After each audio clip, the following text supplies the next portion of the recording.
महोदय, मंत्री महोदय, आज या आर्यन इलेक्ट्रिकल असेच त्या ठिकाणी 2023 पासून आमच्या बारामती रिजनमध्ये माझ्या मतदारसंघात देखील ही कामं करतायत. अत्यंत निष्ठुर दर्जाची कामं आहेत आणि यांच्याबद्दल जर संपर्क केला तर तो मालक त्या ठिकाणी फोन उचलत नाही.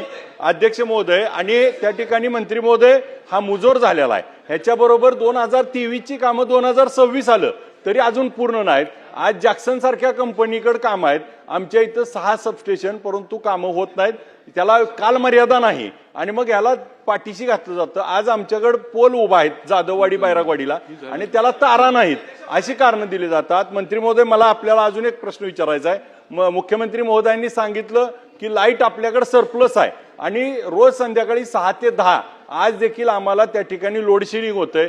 शाळेच्या मुलांच्या परीक्षा आहेत, मुलं आहेत आणि मग एका बाजूला आपण सांगतोय की लोड शेडिंग नाही, लाईट शिल्लक आहे आणि दुसऱ्या बाजूला मात्र 25 अँपिअरचं कारण देऊन का तर फिडर सेपरेशनची कामं ह्या कॉन्ट्रॅक्टरनी केली नाहीत, कोरिलेटेड आहे. ह्या कॉन्ट्रॅक्टरनी जर कामं केली तर आमचं लोड शेडिंग गेलं असतं, परंतु यांनी कामं केली नाहीत म्हणून आमचं लोड शेडिंग जात नाही आणि लोड शेडिंगमुळे सगळ्या नागरिकाला त्रास होतोय. दूध काढाय मशीन तर लोड शेडिंग बंद होणार का आणि ही कामं किती दिवसात पूर्ण होणार? ह्याच्या भ्रष्टाचाराबरोबर अनेक त्या ठिकाणी कामं अडकल्यामुळं आमची कामं होत नाहीत.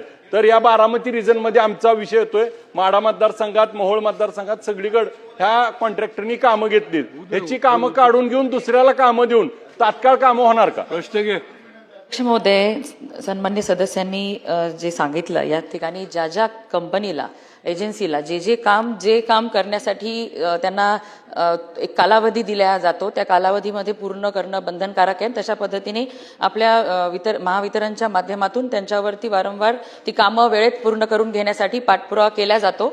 आणि लोड शेडिंगच्या बाबतीमध्ये सुद्धा फिडर सेपरेशन झाल्यानंतर जे आपल्याला शेतीसाठीच्या अनेक ठिकाणी अडचणी येत आहेत ते सुद्धा पूर्ण होऊन जाईल. अध्यक्ष महोदय.